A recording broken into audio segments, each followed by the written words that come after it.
We are going live. We are here on Thursday evening at Trusty's late night vintage live sale.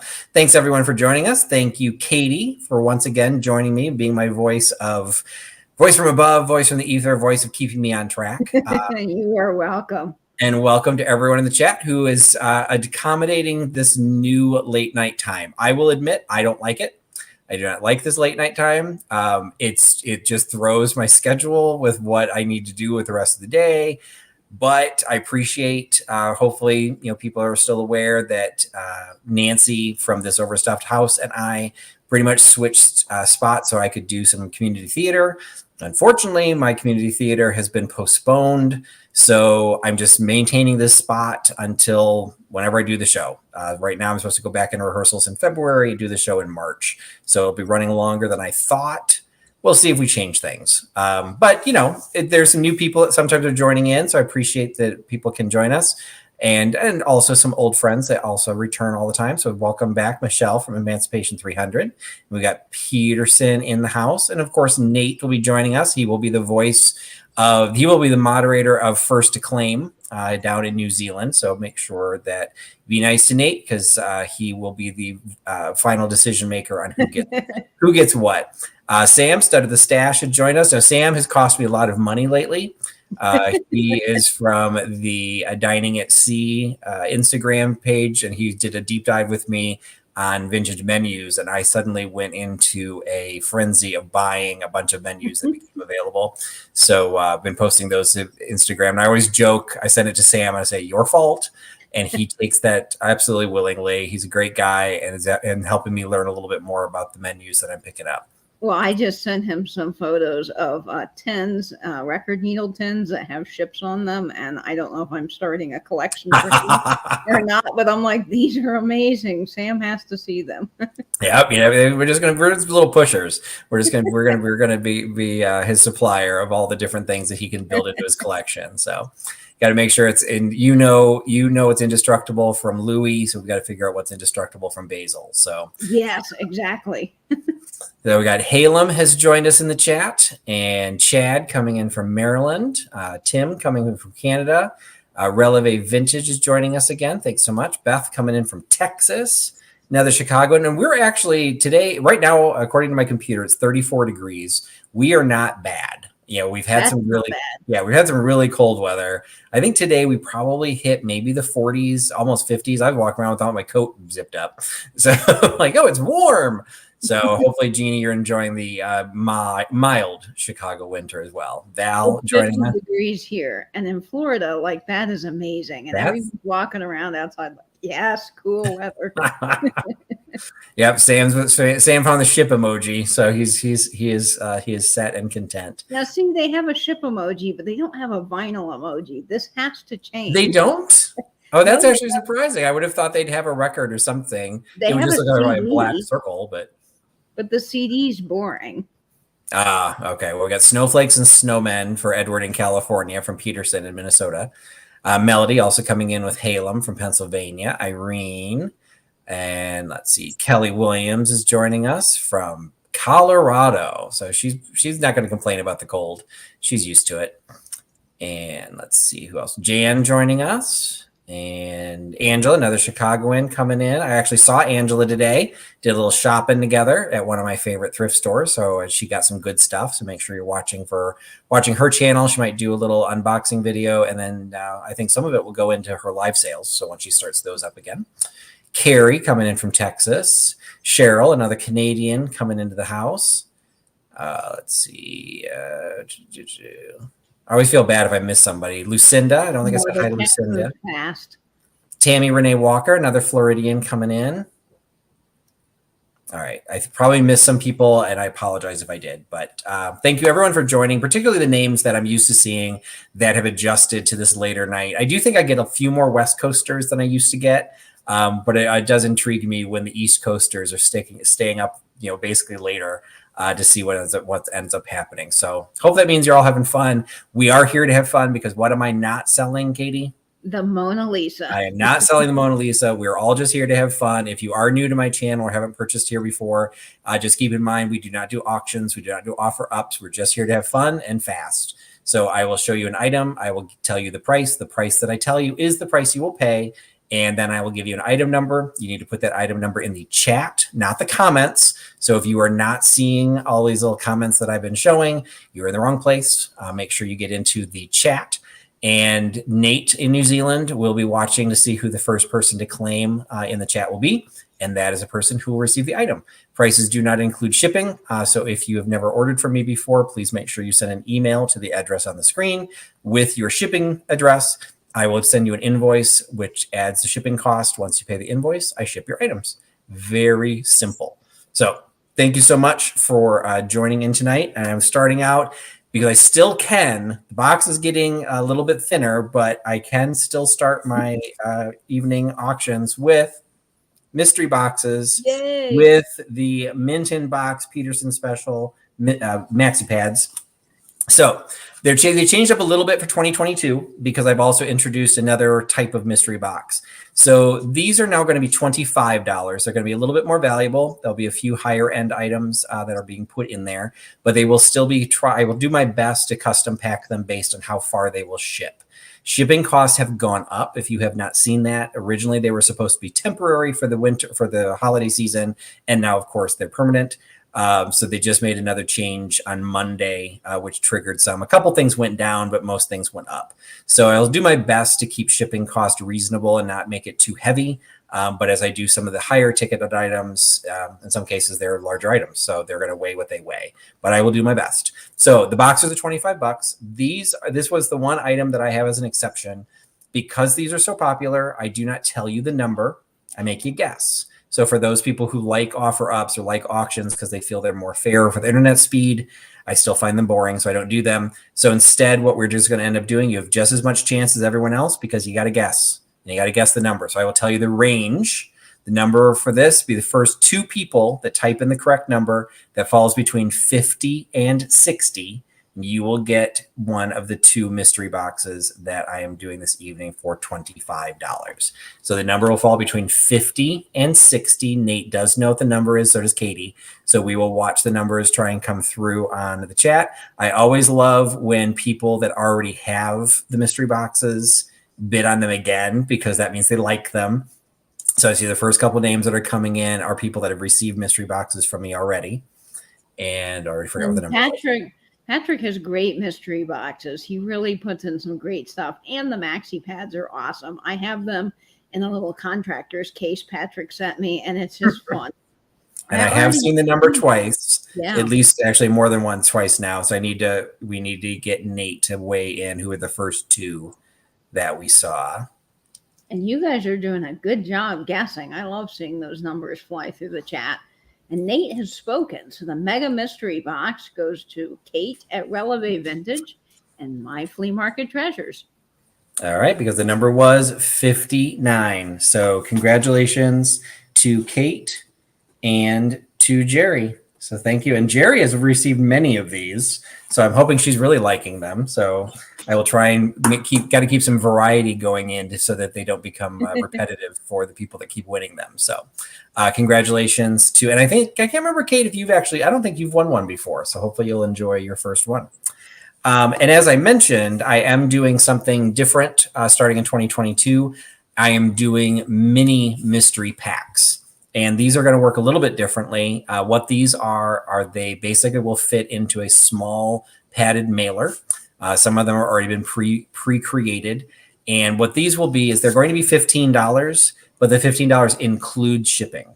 So it's going to, everything is going to be, it's going to weigh under a pound. So that no matter where I ship it, the cost will not be significant. So these are going to be super simple. They're $15 and you can only get one per person. Now I did get people that asked me after the sale last time. I didn't mean to misapply. If you want to purchase these as gifts, you are absolutely welcome to do so. If you're paying for it, I can ship it to whoever I want, but I won't ship more than one per person per sale.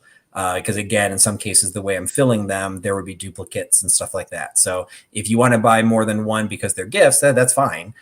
You just can't get more than one mailed to your own address. And the way this one is a little bit different is everyone can have one.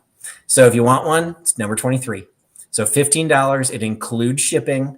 and it's number 23. So if you know you want one, just go ahead and type the number 23. I did ship out about a dozen last week.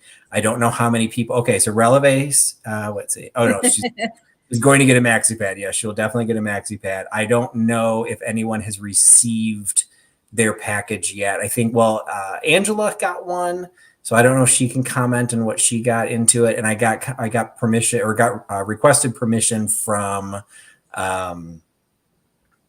Catherine Young. She is going to do a head-to-head. She is opening my mystery box alongside Oh My Vintage's mystery box. Oh, fun. And she's like, well, they're the same price, so I'm going to compare. I'm like, okay, now wait, mine is $15 including shipping. Hers is $15 plus shipping. So that does make a difference. But I'm very curious to see what she ends up including. So Brian got one. He said he enjoyed his mystery pack. He thought this was fun. Angela had gotten one. So we've got a couple people that were taking that, and you can add them at any point. So Jerry's going to get one, and Michelle from Emancipation 300 is getting one. So thank you so much for adding those. If anyone wants more, and you'll definitely get a coaster in with that as well. That is such a fun idea, Patrick. I love the idea that everyone can get one and have fun playing along, and you get the coaster. You got to love the coaster. Absolutely. And they're easier for me to pack, which is why I'm doing them at a lower price and letting as many people have them as they want. So one quick thing that I forgot to mention, I have an eBay auction that's ending in 3 minutes. This is the item that's up for auction right now. This is that 18th century book of engravings. So it is the guy who wrote The Beggar's Opera, John Gay. It is published in 1796. And there are 70 engravings that are included with this book. All of them, it's a series of fables, and at the head of each fable is an engraving. So 70 fables, 70 engravings. Last I saw, it had actually gotten a couple extra bids. It was starting to go up. Nate could throw the link in there, but if you're interested in the auction is about to end in a couple of minutes. I forgot to show it when I first signed on. So this will be going up, and then I have a couple items that will start in a few minutes to end next week. So I will showcase those. That is a gorgeous book, Patrick. Absolutely stunning. And I had put it up on Instagram initially because the problem is it doesn't have its cover. And so I had gotten it I was going to cut it apart, which I don't normally like to do, but I'm like, well, it doesn't have its cover. What possible value could it have? And then I realized it was published in 1796. Wow.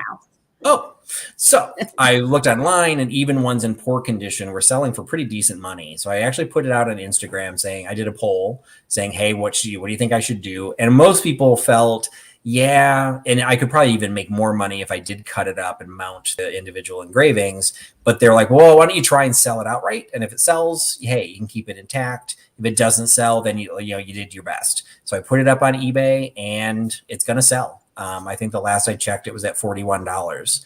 So I'm pretty happy with that. It's I probably would have made more money even if I just cut out the 70 engravings and sold them for $1 a piece. It'd be worth more than $41. But the idea of cutting it apart, it never set well with me, which is why I was kind of asking for other people's opinions. So I'm very glad that is going to sell. We've got a compliment on the color of your hat. And you didn't share your brooch today. So what do we got on your brooch? Okay, so I have a fabulous 1950s piece here. It is all prong set.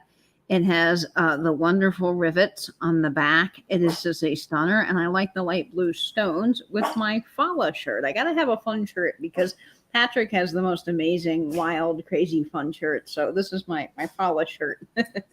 Excellent. I love how the color of the lavender Fala is matching the hats. Like, that's just perfect. It's a perfect color. I really lucked out with this because I saw it and I thought, I think that would match my hat, and it came, and it's just perfect. Yeah. So today, what do I have today? I have food today. I have lobsters. Oh, I love the lobster shirt. So I've got lobsters, and I think I've got alcohol. Yeah, I've got lobsters and tropical drinks. So. Oh, that's fun. So that's my hat, or my thing for this evening. So last night, if you missed the duo dive on Katie's channel, we had a fantastic duo dive with Steve Young from the Netflix documentary Bathtubs Over Broadway. But when we joined in, Katie had her hat, I had my hat. And he's like, wait, should I go grab a hat? I didn't know there was a dress code. I'm like, no. I think Katie has like an entire closet full. I have like 3. So like I only wear them on Katie's channel, and I just have to rotate between them. I think I'm up to 25 hats now and different colors. There's still colors I'm looking for, but they're kind of hard to come by in the colors with vintage. This one's not vintage; it's newer, but I love that light blue color. It actually ended up being Tim's commenting that I live on Fantasy Island. It's one of those things. It was somewhat unintentional, although I will say I wore Hawaiian shirts all the way back in high school. And it was one of those things that when I dated the woman who became my wife and is now my ex-wife, but at the time she refused, she wouldn't go out with me if I wore a Hawaiian shirt. She's like, if we went on a date, I couldn't wear the Hawaiian shirt. She thought they're horrible. She thought they're tacky. So for my 24 years of marriage, I never wore a Hawaiian shirt. And so when I got divorced, suddenly my wardrobe started picking up shirts like this again. And it wasn't even on purpose. And I wasn't in the beginning when I started the YouTube channel, they weren't always showing up in my sales. Like they just would rotate in, particularly in the summer, they would just rotate in. And it was actually, I have to say, I have to give him credit. It was Halem who was totally jonesing after, I think it was either my dragon or my tiger shirt. I can't remember which one is the one. I think the dragon one. And everyone just like, oh my God, yeah, I love his shirts. Like he has such fun shirts. I'm like, I do? I didn't realize that. And so now it has become, and I actually wore this out in public because I saw Angela today from Dear Angela's Vintage. And I actually was wearing this Hawaiian shirt in the Chicago winter, but that's okay. Well, see, Patrick, it's your brand. You have got a specific look that people look forward to seeing. So you could have a whole closet full of these Hawaiian shirts with different patterns. And we'll just say, no comment, Tim. So, all right. So we saw Katie's brooch. So I will pull out my brooch. What a stunner. So we've got a brooch that's coming in this evening. This one is a signed brooch. I don't know if you'll be able to see it. It is Coro. So my computer is a very good name. Yeah, so you can kind of see it. It's basically right there where my finger is. So it is signed Coro. What's beautiful about this one, in my opinion anyway, Katie is the brooch expert, but you can see the bottom. It's en tremblant. They move. So you've got the stones all the way across. So you've got the amber stones and they're kind of like a really, really light green color. I don't know what color that would be considered, Katie. It's kind of that's interesting. Yeah, it's a very not chartreuse green, but it's I don't know because at one point I'm like, are they clear and they're just picking up the gold? But I don't think they are. I do think there's a tint.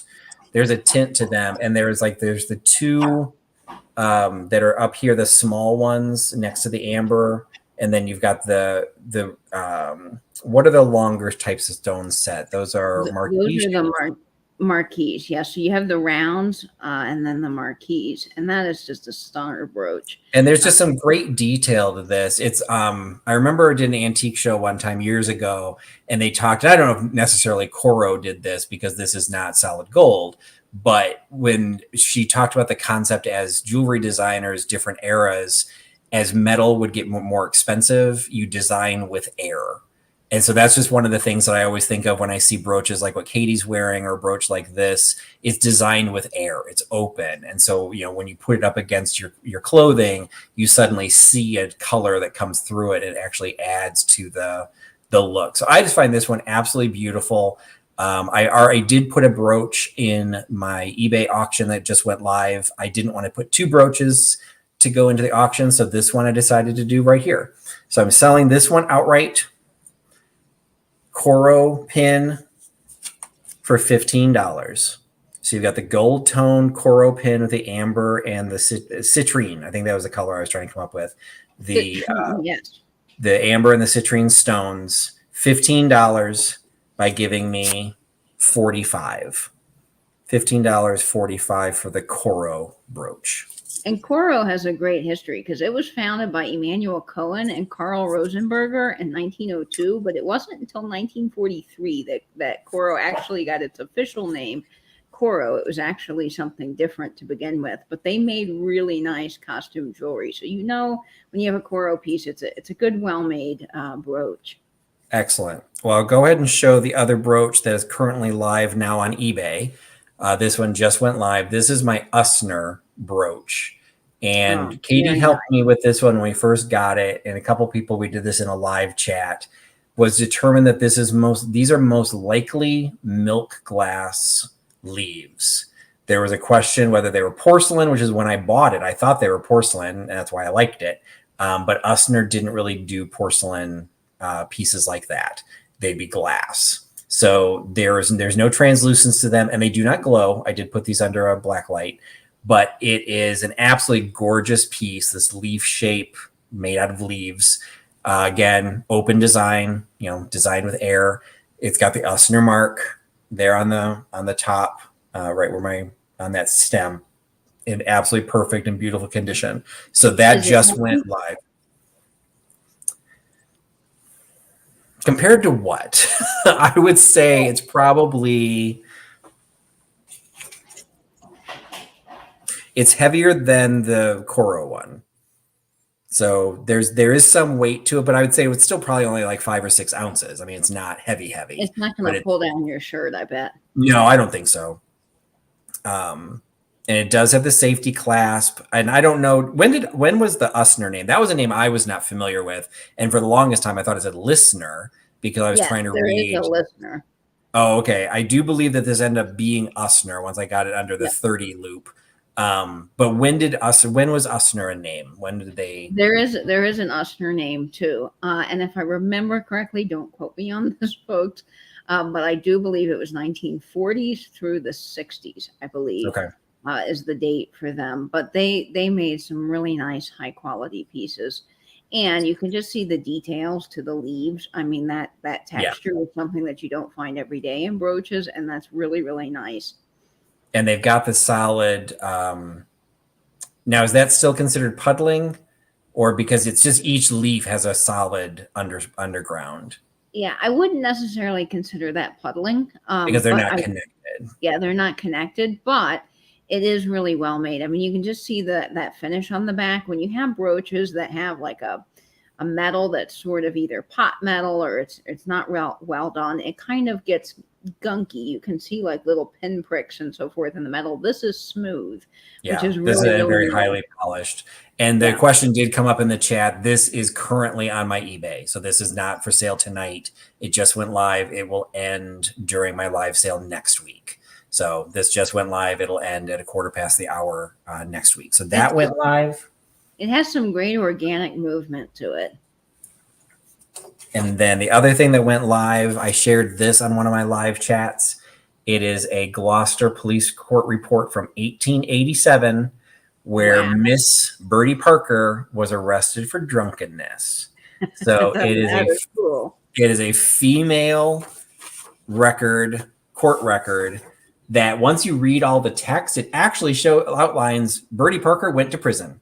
She couldn't pay the fine, so she went to jail. So she went to the House of Correction in Salem is where she ended up. But what's fun about this one is because the document is for drunkenness, it's all printed as if it's for him and he. They had to change all the pronouns to be her and his or hers and she. Because in 1887, it probably wasn't expected for a woman to be publicly drunk. So this just went live as well. So this is dated July 14th, 1887. So if you've got a friend named Bertie, last name Parker, anyone from Gloucester, Massachusetts, they could find an instant relative that was arrested for public drunkenness. Naughty Bertie, that's right. Naughty Bertie. And then the last item, I showed this in a video recently, and I had a lot of people come back. First of all, welcome to your night terrors. Yeah, that's a tad interesting. So we've got this doll head that unfortunately is damaged. So I picked this up as part of a lot. I went to a live auction. I actually sat in an auction house. I had raised my paddle. I had a blast. And this ended up being part of an auction lot that I picked up. It was just one of the items. And initially I'm like, well, it's damaged. So, what value could this possibly have? And unilaterally, every person that commented on the video all said there was value to this. Now, there's question of how old it is. It happens that Catherine Young and I were the only two people that felt this might be more contemporary. Everyone else absolutely shut us down. And they said that there's definitely age on this. The hairdo would be from the 20s, possibly going into the 30s. That it's probably German. To me, it still has a high gloss to it, which I felt, and that's what Catherine echoed. We thought that made it later, and they said, no, that high gloss. I think Tim commented on it, that high gloss was still very common back in that era. Unfortunately, because of the damage, the only thing that's left on it that's marked, you can barely see it. It's either a 10 or it's a slash with a 0. So I don't know, what if that would be size, if that had anything to do with the maker's number. But I took pictures when I posted it, so you can see what the porcelain looked like when it was broken. Does that make it look older? It's definitely porcelain, not ceramic. It does still have the one hole that you would actually have strung this to the rest of the cloth body. And a couple people commented that even though there's damage that goes up to her neck, that you can actually build the clothing in a way when you attach it, you would be able to cover the bulk of that. So that because the head and the face, which is the most important, is not damaged, it could still survive. So I have no idea what to sell it for. So I put it on eBay. So I think I started the auction at $10. For less than $10, it's not worth for me to sell something on eBay. So we'll see if it sells. I mean, I'm just gonna be perfectly honest. I don't want it. No. It's like she's in a bag underneath a box. Like I don't want her around. Exactly. So I mean, I think she's attractive in the way that she's painted, and I would say she's definitely done in a 20s or 30s style. I just didn't think she was that old. But Lucinda is saying that it's older. So what do I know? I'm not around doll stuff that often. I don't really come across them, and I would say this is probably the only one I've even ever handled. Like I knew about the pressing. I knew that that's where it would be, but that's from like watching Antiques Roadshow and stuff like that. Do you handle doll heads at all, Katie? I don't. I'll be perfectly honest. I am afraid a little bit of dolls. I don't like them. They creep me out. So I know there's a world of people that think they're enchanting and wonderful and endearing. They're just not for me. So I tend to avoid them. But this one, I will say that, like you said, Patrick, the detailing on her is really well done. So even though I find her a tad creepy, she is beautiful in her own way. And anyone, like Tim pointed out, that's a doll restorer would probably be able to do something with her. Or if you wanted to do like a creepy Halloween project, she's perfect for that. So yeah, I thought one of those big apothecary jars with some like amber liquid in it, just drop her the head in there. Yeah. So yeah, so that is live. I hope she sells. Like at no point were they going to throw her away, but it was going to get donated to to Goodwill or something, because I didn't feel there was a lot of value, but maybe somebody could do something with it. But this community is a great community, and a lot of people did comment that they felt that no, it was legit, and that I might as well try and get some of my money back out of it, because technically I paid for it. So those are the 3 items that are currently up for my eBay store right now, and they will end during my live sale next week. So those are the 3. All right, trivia question. Okay. When was the last? Okay, we all get to attack Katie. She didn't get to write the Jeopardy question tonight. I did. This is the year that Sears catalog published its last print catalog. Oh man, okay, that's a good question. That's borderline like, who are the brothers of Fenton? Okay, and everyone knows she already just told us who were the names behind Coro. I am sure that is going to be a question someday later. So hope you all took notes. Yes, and I didn't. On a brooch Jeopardy. All right, so we got a guess from Peterson of 89 that is incorrect. I would say. Beth gets credit for the Jeopardy form. What was 1997? Unfortunately, incorrect. We've got a couple close ones. Michelle is within a year, and Cheryl Ross is within a year. So you can probably figure it. 3? Yep, it is 1993. And the reason, well, not the reason I know that, but the reason that's significant, because that's the one I have. So this is another case. I picked this up in the auction, and it was just an item, a very heavy item at the bottom of one of the boxes, because these were the good old days when I looked and I forgot what the number was. 1,482 pages. Like, these were the days before the internet. For all you youngins that don't remember these days, this is what you just sat there for months. You would just read this cover to cover. And I started looking. I'm like, okay, I didn't particularly care to get it, but I'm like, well, people like old catalogs.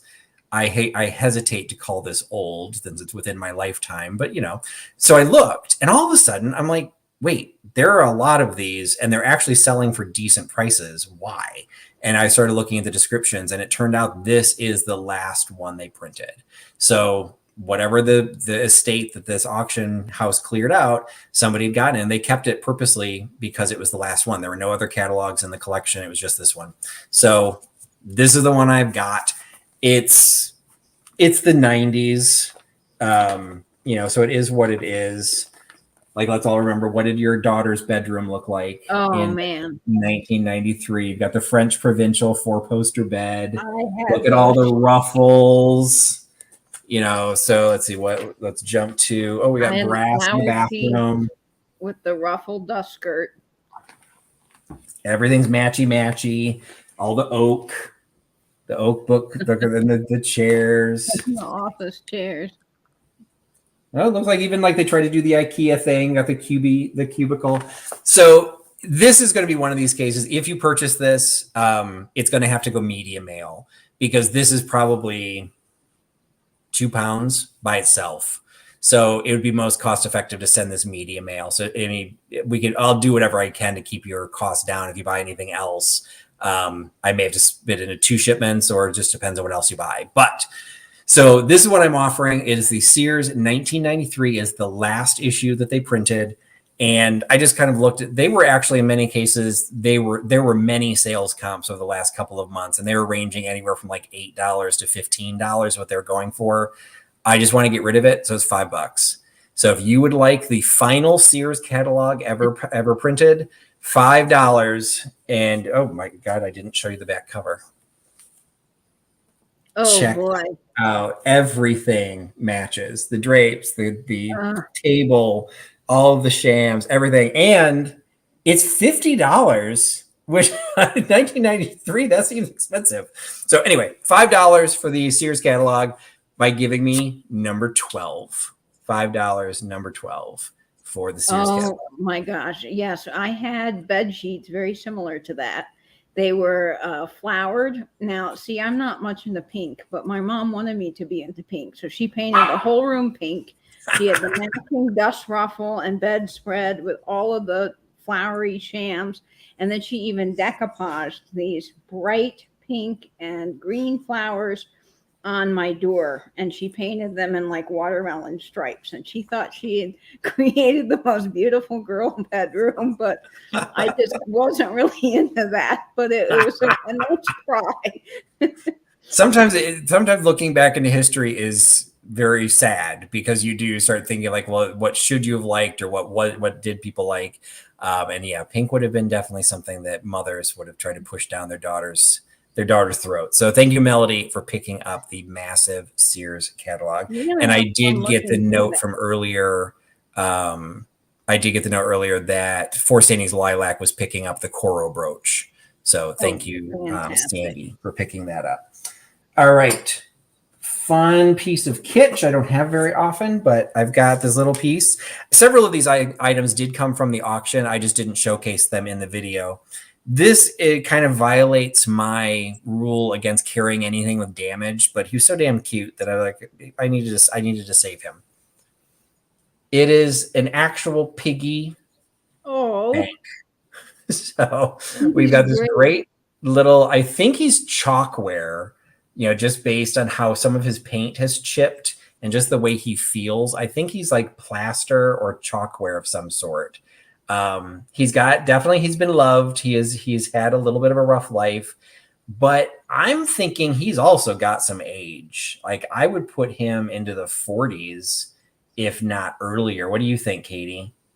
Yeah, I would definitely say 40s. He's definitely got some age, and he kind of looks like he was digging in the petunias or something. Just There you go. Old time. So he's very endearing. He needs to come home to somebody. Absolutely. So he's a little cutie. He definitely has some damage. So I'm totally disclosing that.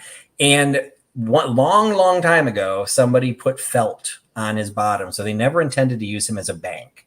So if you want to use him as a bank, you'll have to rip the felt off. I'm assuming there's something in there. And I don't feel anything hard. So if there was a cork or anything, it's missing. So they just put the fabric down there just to cover it up. So they were not using it as a bank. He is a cutie. I think he deserves a good home. And so I am offering him here for $6. So $6 for the very vintage piggy bank, the pig-shaped piggy bank. $6 by giving me number 47. $6, number 47. Oh, he is just adorable. He's somebody that I feel like is just a little face that makes you smile. So when you Lucinda is calling him a muddy piggy, and I totally get that. He's one I bought on purpose. Like I really liked him, so I wanted to. He got a home. And I see Cindy, Mimi's Treasure Cottage, picking him up, and Louie. Hi, Louie. Absolutely loves the pig. She is just excellent. All right, so Cindy from Mimi's Treasure Cottage is picking that up. Thank you, Cindy. You'll give it. I know you will give him a good home. All right, the next item I picked up, admittedly with a different intention, but as you discover when you bring things home, sometimes even when you're just shopping on your own, this was another lot that I picked up at the auction, and what it is, it's a set of, I would say toothpick holders, but in some cases, some of them were kind of big. So I don't know if they were small planters or what else they would have been used for, but they're all some level of cover, or some sort of a wagon being pulled by something. So one of them says Minnesota. So for Peterson and all my northern brethren. So you've got the little horse-pulled Conestoga wagon with the little Minnesota sign on there. That's been felted on the bottom. So there's no maker's mark or anything I see on the age of him, but you've got Minnesota. You then have an ox pulling a pink covered wagon. This to me had the looks of a Shawnee piece, but he is not marked in any way, and I did not find him. But you can see he's an oxen. Bull. Oh, wait. Hi, Louie. Louie just had to jump up because she just wanted to be near Mama. So here's Louie. A grand old time. Louie just wants to participate. She's a cutie. All right, so you get the pink oxen again. Like I said, it could be a toothpick holder, but there's that opening down where the cow is, so like you could lose toothpicks in there. So I don't know if this is just like a really tiny planter. And then there's this one, which I don't really know. He kind of had a Metlocks look to him, but so this is the donkey pulling kind of an open cart. So my original intention, I did purchase these as a lot, and my original intention was to sell them separately. However, this one, which I felt was the most valuable, somebody wrote in a grease marker on the side the price. This probably was at a Goodwill or something, somewhere along the line. This wasn't done at the auction house. The $5 price point. Unfortunately, I tried a couple different ways to clean that off, and I couldn't get it off. So if somebody has better tricks, they might be able to get it off. I tried Bartender's Friend. I've tried a couple of different things that I have, and I wasn't making a dent. There's a little bit of crazing. You can see, let's see if I get the light to hit it the right way, but there is a little bit of crazing in the glaze because of its age. And I think what happened was the marker kind of like got underneath the glaze. So, if you display him this way, no one would see it, but I'm totally annoyed. So, see, people in New Zealand, they don't even know what a grease marker is. And that's a good thing. You don't want to be around grease markers. They're a pain. In theory, it's not a Sharpie. I don't even think it's not even really the same as what you would use on a whiteboard. I don't even know what to compare it to, but the Yeah. theory is you're supposed to be able to wipe it off of particularly of shiny surfaces. They can use it on glass. They should be able to use it on porcelain and pottery, but because of the crazing, it caused permanent damage. So I'm like, you know what? I'm just going to keep them all together. I'm basically going to sell them for a little bit more than I paid, but nowhere near what I'd hoped to sell them for. But I'm selling them as a set. So you get the pink one, the little oxen box. I guess one is an ox. The Minnesota Conestoga wagon. I'm not sure what that. Are they hauling dynamite? What is in between the wagon wheels? No. I'm like, it's purposely colored, and I don't know why. I think maybe it's a bucket. On this side, it looks more like a bucket. So maybe it's a bucket. I don't know. It looks like a pack of dynamite. Bucket hanging off the side. So there is the Conestoga wagon from Minnesota, and then the forever marked $5 open cart, Mexican cart wagon with the donkey. You get all three of them for $12. So $12 for all three of the toothpick holders / whatever you want it to be. $12 by giving me number 28.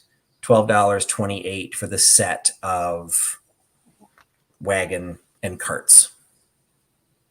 Those are fun, Patrick, and I feel like you could do so much with them. And they're open, so you can store pretty much anything inside that you want, Right. which is nice. I saw someone suggesting peroxide. I'm sure you've tried that already. Actually, I did not. I do not have peroxide in my home, so that might be something that would work. I don't know. Grease markers are a pain to get off. Even though they're supposed to be easy, they don't always work. We used to use them in the scene shop on pieces of wood, and they don't always come off either. I will say, in general, I rarely shop anywhere that uses them, so I don't come across it very often. And like I said, the auction house didn't do it. It was somebody, whoever had picked it up, they got it from someone that used it. So it is what it is. All right. So the next item is, I also got these from the auction. These were the Platinite glass creamer and sugar. They're the pink color on the outside and on the inside, but the bottom is still the white milk glass. So you've got the helmet-shaped creamer and the open sugar. You get the little extra beaded, and then again, white on the bottom. Now, they are not marked. I think this Platinite color, isn't that Fire King?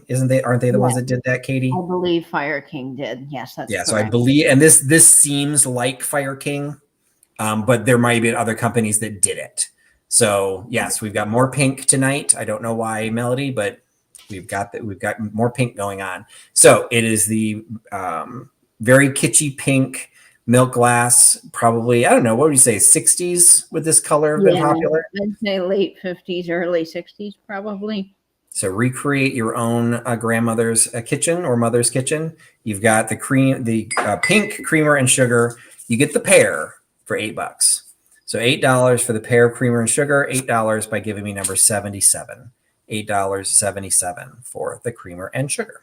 Those are fantastic. And it's a color I feel like you don't see very often, at least especially around here. So that's exciting. And yeah, for Valentine's Day. There you go. I don't even think about stuff like that. Absolutely. You've got a perfect little pink display for Valentine's Day, and you're getting it in time to use it. And I do see a taker, the kitschy corner. Kara is picking those up. So fantastic, Kara. Thank you so much. Thank you, Kara. I appreciate you picking those up. And I will say the lag is tough tonight, folks. So if you want to take a minute and just refresh, that would be great for everyone to be up to date with the feed. So yes, please do so. I will have then my next item. I'll chat it up a little bit so people are refreshing. We already had a brooch in honor of Katie. Next, we have a chapeau. Oh, I love it. So we have a straw-formed hat with a black velvet band. I asked Katie when I got this what kind of hat this would be considered, and we actually never landed on anything. No. Because it's got a very, very thin brim in the back, and then kind of a meaty brim on the front. So it's not really a boater. It's not technically flat, but it's kind of trying to be flat. But you can see the straw is kind of woven into a circular pattern, so it gives it a little bit of a height on the very top. The inside, and I don't know if this is just the way hats were made. Katie and I didn't really talk about this. There's a mesh on the inside of this, and I don't know why. It seems to go all the way around, to the brim. So I don't know if that's just to keep your hair from getting caught in the straw. Like, why would that net be there? That's a traditional method of hat construction for hats. Oh, is it? Or straw like this. I have a couple like that. I don't 100% know its purpose, but one of my guesses would be for structure, to add a little bit more structure on the inside. And also probably, as you see, there's a sweat band there. Your hair gets really hot. And so probably that allows it with the sweat to even breathe a little bit more, and maybe to keep your hair out of the straw. But it's like a nice lining to finish the inside of the hat. And we did do a little bit of digging on the maker. It's Jan Leslie Custom Design is who made the hat. And doing a little bit of digging on her hats, she was, I don't know if custom design is just her label, but she did tend to do some higher end hats. So, probably a little early for this type of a hat, but if I keep it in my collection much longer, it's going to get crushed. I will say the hat band appears to be attached, and for some reason, the seam of the hat band is actually in the front. So I think this would be a case where pull out your brooch and put something right where that seam is. I have a feeling something used to be on this hat, either a floral pick or something to decorate it up a little bit and cover that seam. Otherwise, there'd be no reason for this to be all right in the front. So it's just kind of a fun little hat, a little small for my head. So passing it on to somebody else for $8. So $8 for the Jan Leslie custom hat, $8 by giving me number 2. $8, number 2. And actually, I agree, Peterson. I grabbed it because it was next to me, but I thought that brooch did look pretty good. That fits that. It's the right size and everything, and the white looks really good against it. I wonder how the amber would look. That might be too dressy. That's a little dressy, and then the little dangles get in the way. But yeah, so you could do all kinds of fun stuff to change out the brooch. So there you go. Jan's adding a couple of people are adding a sunflower. That would be perfect with this style of hat. So number 2, $8 for the Jan Leslie hat. I like the idea of wearing it on a jaunt. I think that's really cute. And that style of hat I've never really seen before. At first, I thought it was a boater, but the brim is not the same size all the way around, which makes that kind of unique because that's something you don't see a lot of, at least in all of my time spent looking at hats. Yes. All right. So I've got another brooch. This also might look good against it because this one is a silver tone brooch. A little big. This is a Monet brooch. So this is another signed brooch. It's just a silver tone. Is Monet. Monet was getting into what, like 90s, 2000s? When was Monet's big thing? They were 80s through the 90s. They were really, really big then. And they if they were in the 80s, that looks like an 80s thing to me. The little very bold circle design. So 80. So it is marked Monet. It's got the clasp was in great condition. It's just a very simple silver tone piece for a simple price. $6 for number 75. $6 for the Monet brooch, number 75. So Cheryl Ross is saying that is a very early hat. So, and you could be right, Cheryl. I mean, I'm thinking now that you say that about some of my Coca-Cola advertising pieces featuring women from the 30s, and that does look like a 30s hat I might have seen on a lady. So that is neat. I'm trying to remember. I think when we found the other labels, though, I don't think this got too old. I think the label was from the 50s, but it could have been a style that stuck around for a while. Absolutely. And Monet brooches are just very, very nice pieces. They're well constructed. Yeah, it's a different Monet, Angela. You were correct. All right. This I actually showed in the haul video as well. This one I purposely picked up. And I had to do a little bit of digging to make sure I didn't embarrass myself in front of Katie, because Katie is the gospel on the glass styles and glass patterns. And so I'm going to say it out loud. I've not asked her permission, but I'm going to say this is Ellie Smith, Moon and Stars. Yep, you got it, Patrick. Because when I first saw it, they also had another piece that was taller, and so these circles were longer. I'm like, oh wait, is that the stars and bars? But then I looked down at these raised moon piece. I'm like, wait, that's something else. And I actually, if you follow me on Instagram, about a week or two ago, there was a display of these. They were the covered candy canisters from the original Willy Wonka movie. And I actually put it on my Instagram page, and I properly identified it there too. So I'm like, oh wait, I know what this is. So this is the pedestal. This is the compote. This does not have the ledge on the inside. So this is not the covered compote. This is designed to be open. So I don't know, what would these have been used for, Katie? I mean, were these like for floral displays, or because this is fairly large? You know, it's interesting. I was just watching Scott's video at the old Curiosity Shop, and I think that he mentioned that they were not only for serving things, but you could put like candy inside too. I'd have to go back and rewatch the video, but I have seen people use them for larger serving pieces, like with a spoon, and I'm sure that they had a more technical use back in their heyday. So Peterson's saying like even a salad service or candy. The candy ones that I've seen are not quite this big. This will hold a lot. That one's large. Yeah, this would hold a lot. Like this would almost like, this to me would be like a fruit bowl or something. Like you would put like a bun. This would probably hold a dozen apples. Like it's fairly large. Oh, there you go. Ice cream. This would hold a lot of ice cream. So Sandy and Gina are echoing the possibility of a fruit bowl. So it's called a compote, and just simply because it's a bowl on a pedestal. I don't believe this would have been considered a console bowl. So this wouldn't have been part of a set, although there are candlesticks and things that match it. Edward is asking if it glows. To be perfectly honest, I did not check the amber to see if it glowed. Hold it. Let me do it in the shadow. Just a second. But you could definitely serve anything you want. It does not glow. Oh, even so, Freddie finds the same gorgeous with pears. Oh, that would actually look pretty good. Pears would look nice in there. So yeah, the sky's the limit with the possibilities on these pieces. And yeah, so unfortunately, I didn't bring my tape measure over. I should have. But it's using a piece of paper.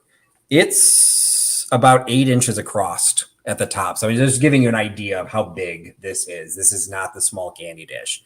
So anyway, it is the Ellie Smith. It is the Moon and Stars pattern. It's in pristine condition. There are no chips, no cracks. There's no issues anywhere at the pedestal, anywhere on the rim.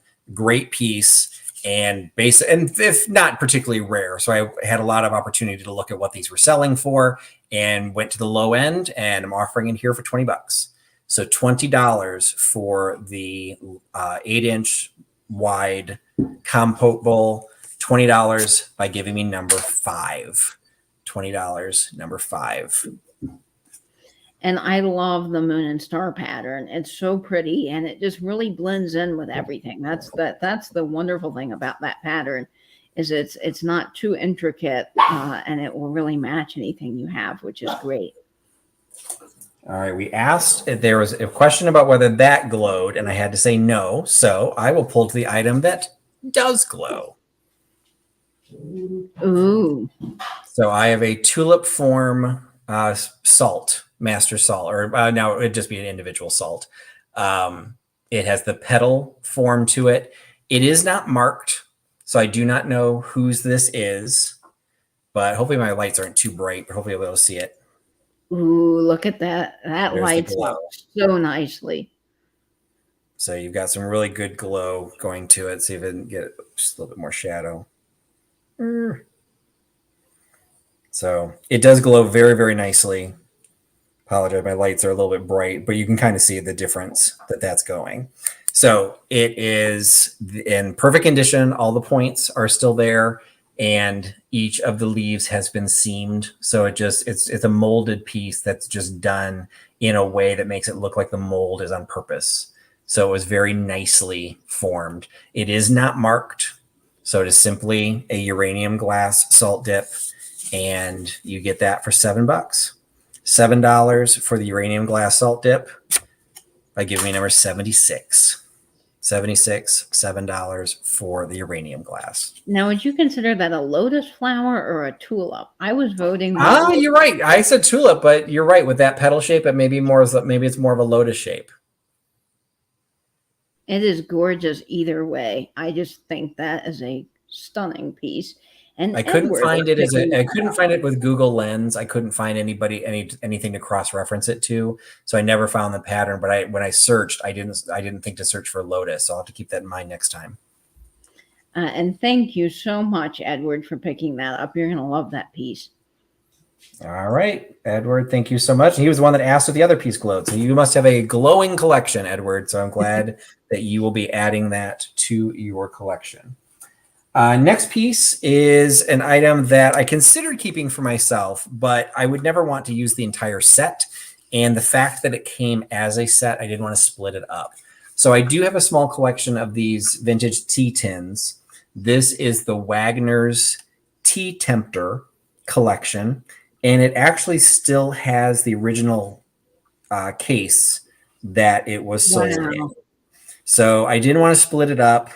And so I'm keeping it all together with its 6 original tins. So you've got the rare Mandarin, English breakfast, Cha-Ching Chinese, the Jasmine, and the Formosa Oolong, all in the little Tea Tempter cardboard case that probably would have been shrink wrapped, I'm assuming, because it's got curves on the side. I can't imagine there would have been a lid over it. So it probably just was shrink wrapped.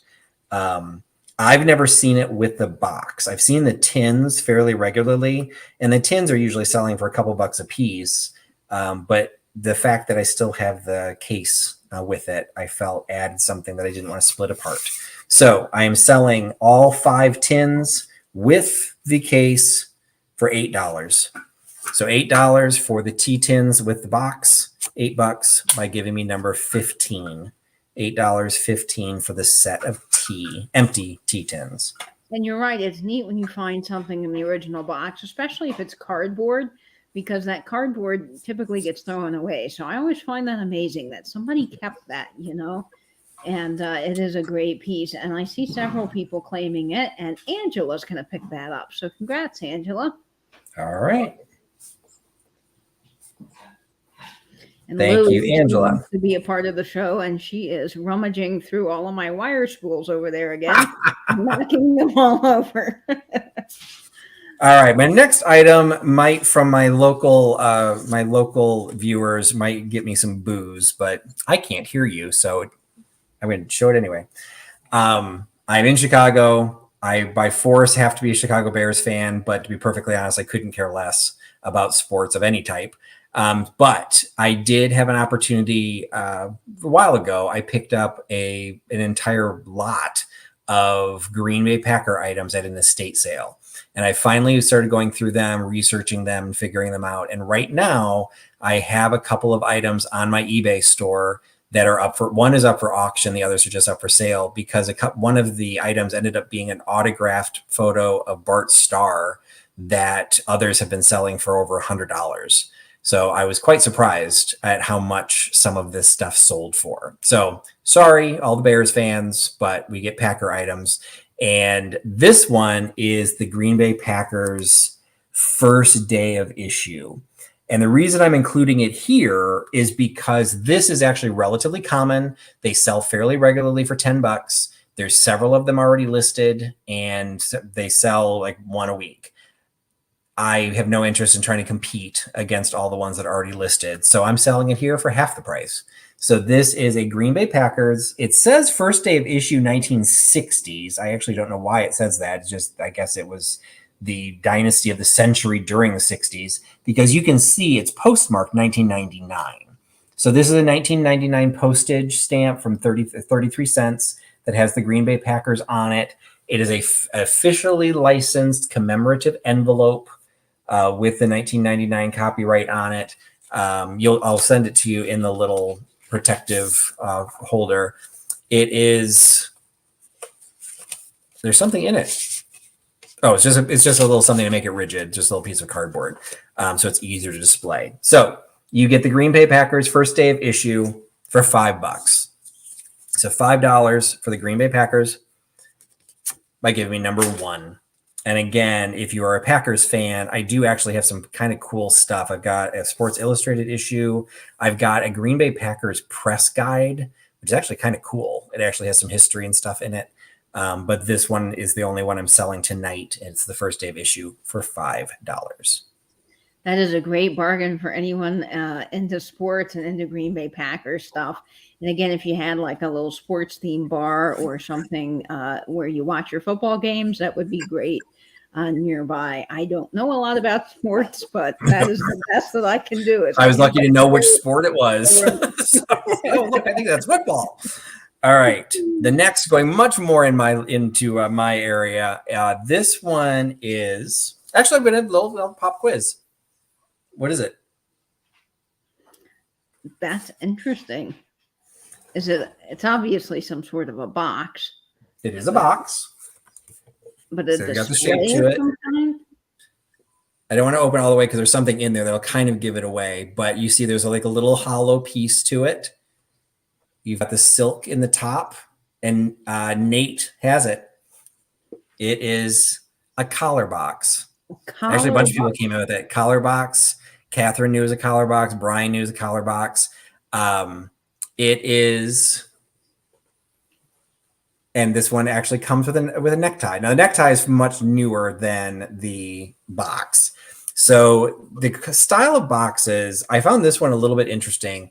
This one, and so I was trying to show it from the top. This one actually has a little bit of a shape to it. So most collar boxes are simply round because the collars are round. This one has a bump in the front. And so I don't know if this was actually designed to hold bow ties. I don't know what bow ties would have looked like back in the 30s, which is when I believe this is from. So you've got a nice old lock to it.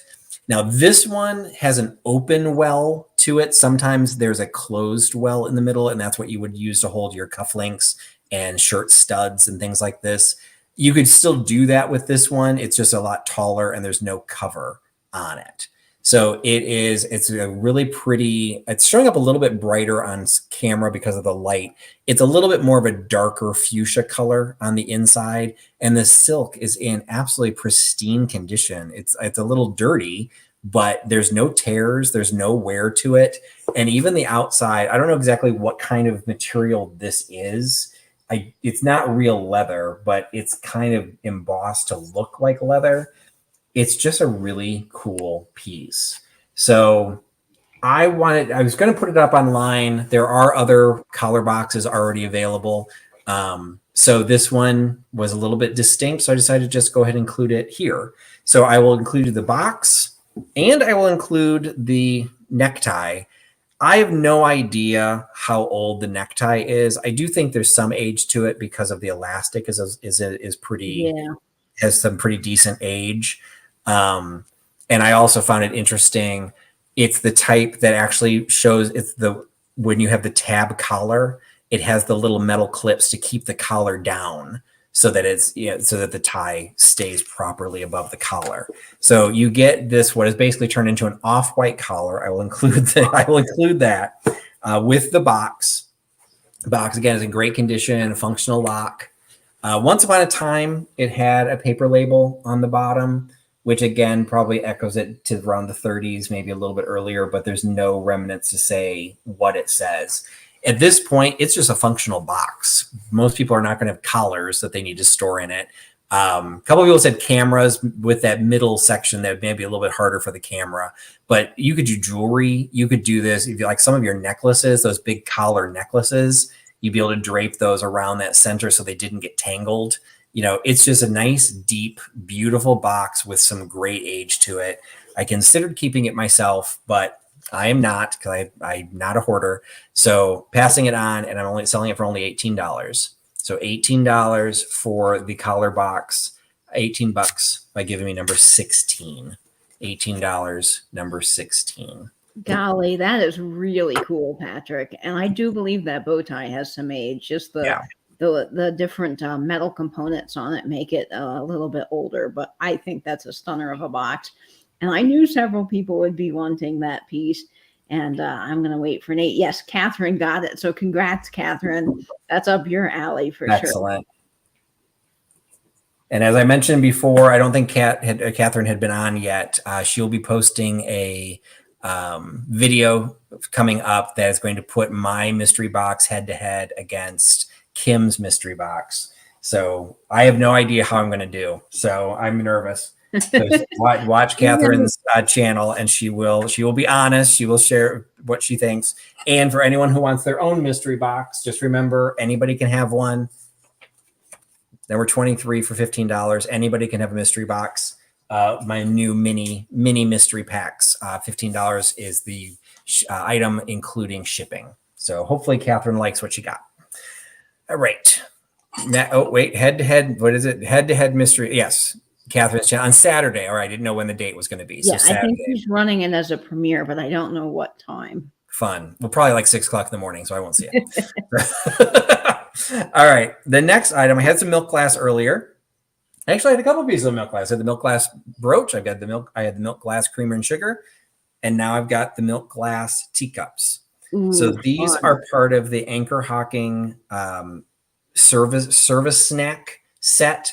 They should include the little snack trays. Unfortunately, I do not have the trays. I just have these little atomic style floral teacups. So, I need more than this to hold my tea, but I have a pair of them. So they would look great in a kitchen display. They would look great holding an air plant. They would look great holding your sugar packets. These are just beautiful, perfect condition milk glass mugs that they're just decorated on one side, but they have the turquoise, the pink, and the yellow in the. That's looking freakishly like a marijuana leaf, but yeah, I really didn't notice that until I held it up really close. But I think they were being called, when I was searching for them, they were calling them atomic plants. So I don't know if that's its true name. I couldn't actually find what Anchor Hocking called them. They was part of the Colonial Lady line, but the Colonial Lady line had tons of designs. So this is a pair of the milk glass teacups for $6. So you get both for $6. Absolutely, as Jan said, an absolutely wonderful mid-century design. And you get both of those teacups for $6 by giving me number 26. $6, number 26 for the milk glass teacups. Oh, wow. That's actually Catherine's pattern that she collected. Oh, you're kidding. So fantastic.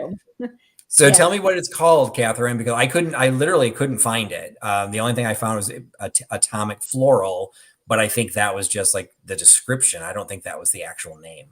And Kitschy Corner is picking that up. So congratulations, Kara. Excellent. Thanks so much, Kara, for picking that up. All right. My next item is one of those that I kind of had to study a little bit, and the jury's still a little bit out.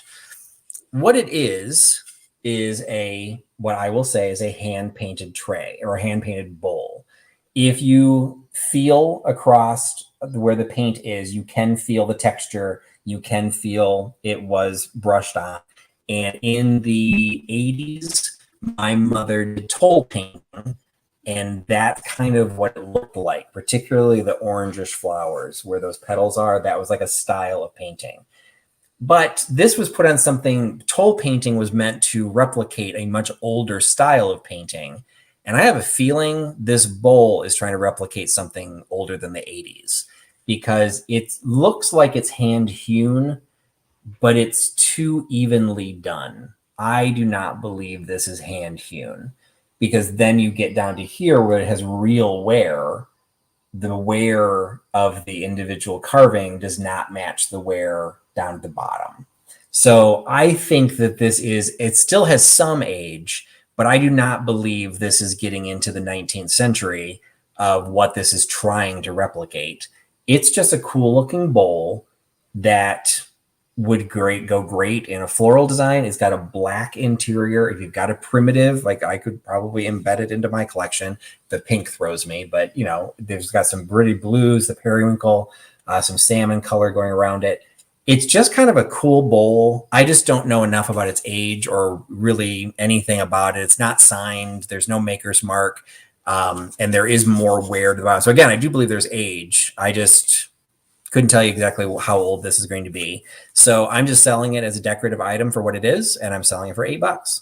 So $8 for the toll painted bowl, $8. And it's still wood. It's just, I just don't think it's hand carved.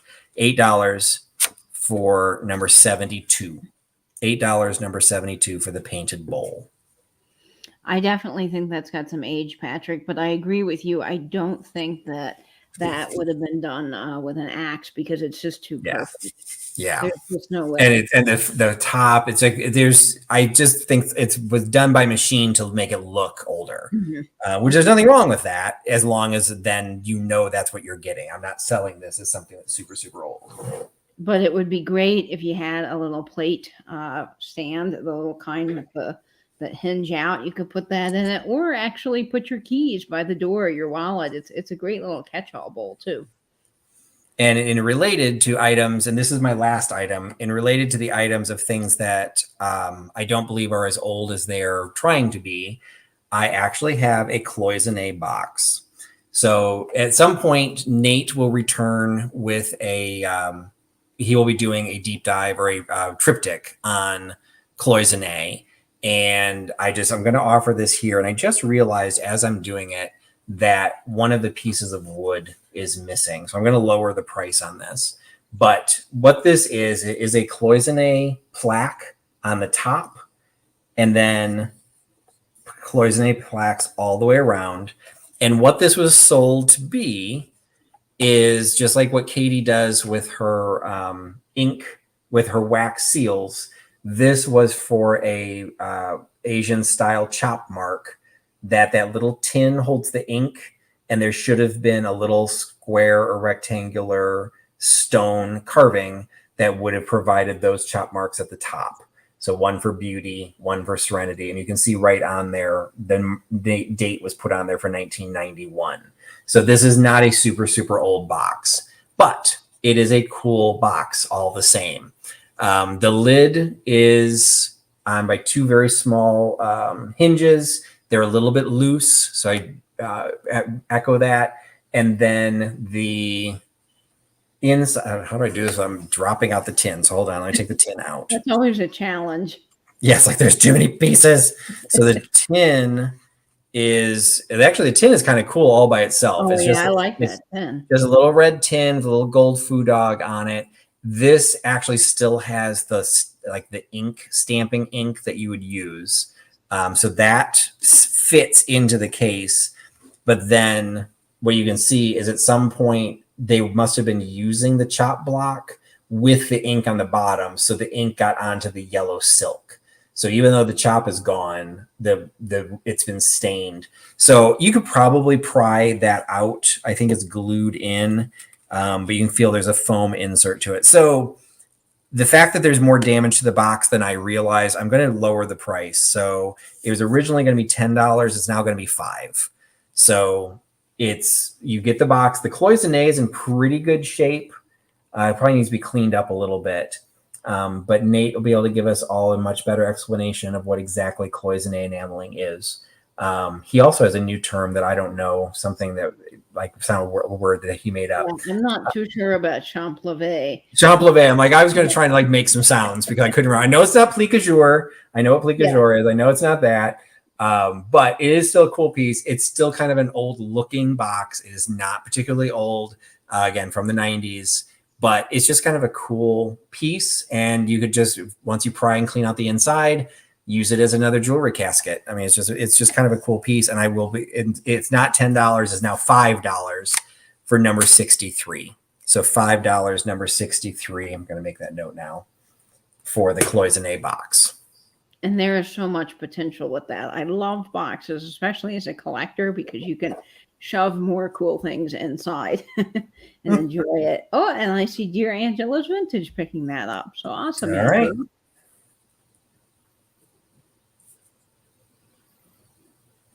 All right, so that was all of the items that I had in my sale for tonight. So I'm trying to keep them a little bit shorter because they are later. They are later at night than normal. So for those that have been along with the whole time, I appreciate it, and I thank you for your time. And you are welcome to sign off at any point.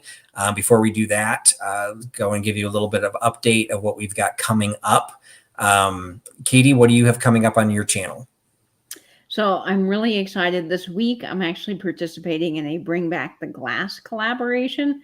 So that will be happening, I believe it's this Tuesday, and there's still time to join in on that. So that's with Beth, Dolores from Miss DAM Jewelry, and Beth at Carolina Sweet Treats and Pretties, and myself. And we are hoping that you will join us to bring back the clear glass, which often gets overlooked.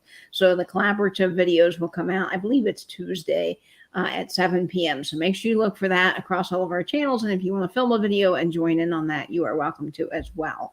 So that's going to be fun. And then we've got some other cool things coming up. I did record my video for the glass, and then I just did my introduction, and I think I named Dolores's channel incorrectly. So I did that.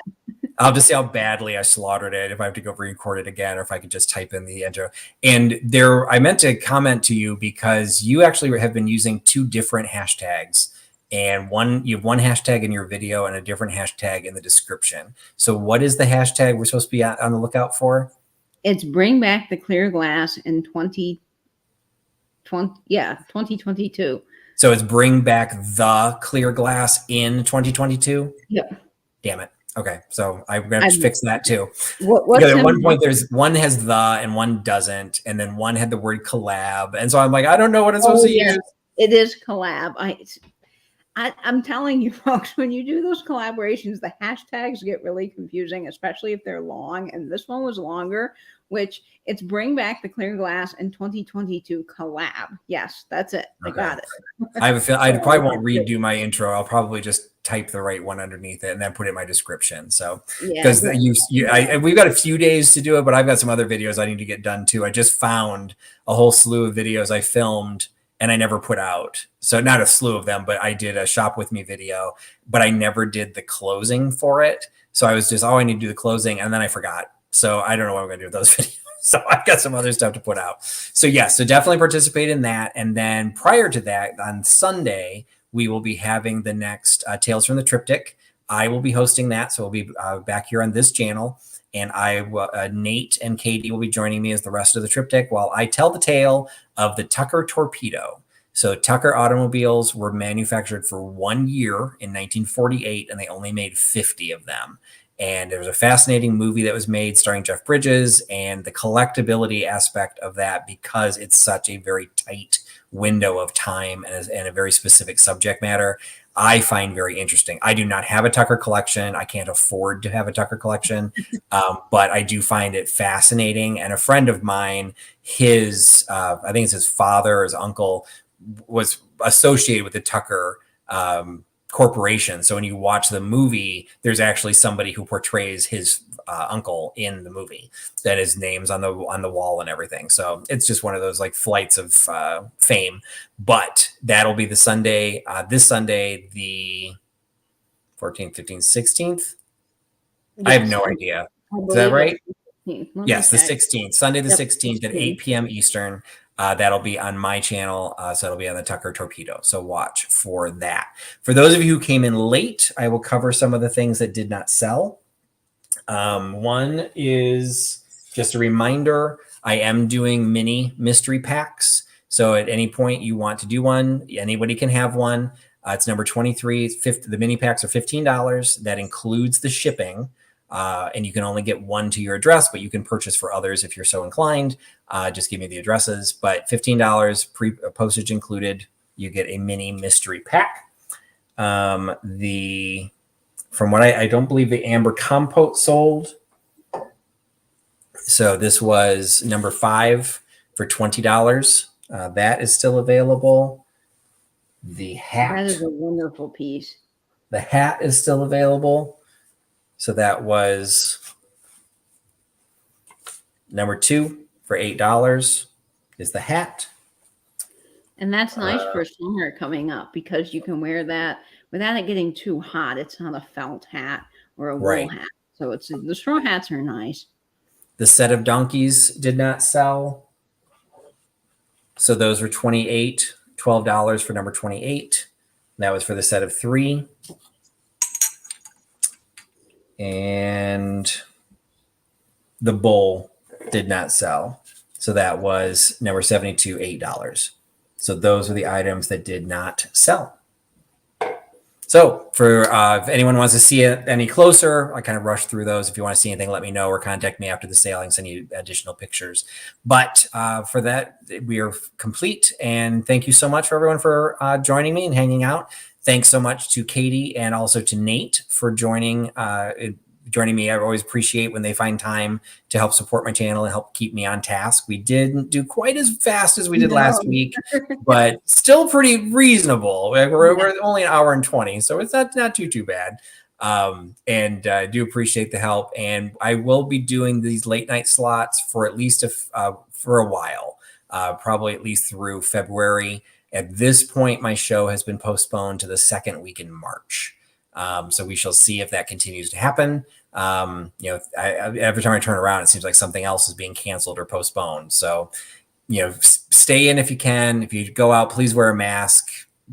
Please get vaccinated.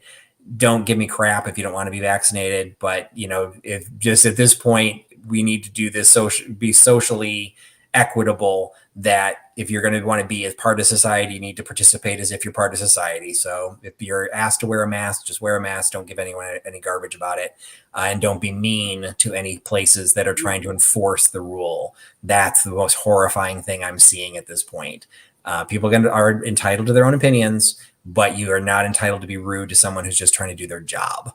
So hopefully we can get through this. Things will get better as things start warming up and people can start going back outside. So I cannot wait for that to be happening. But for now, while we're all stuck indoors, I appreciate you joining me in my sales. And thanks to all of you who purchased tonight. I will try and get invoices out by this weekend. And we will be back next week for another live sale at 11 p.m. Eastern next Thursday. So thanks again, everyone, for joining me. And thanks for putting your trust in Trusty Huckster. Talk to you guys later. Bye-bye. Bye, friends.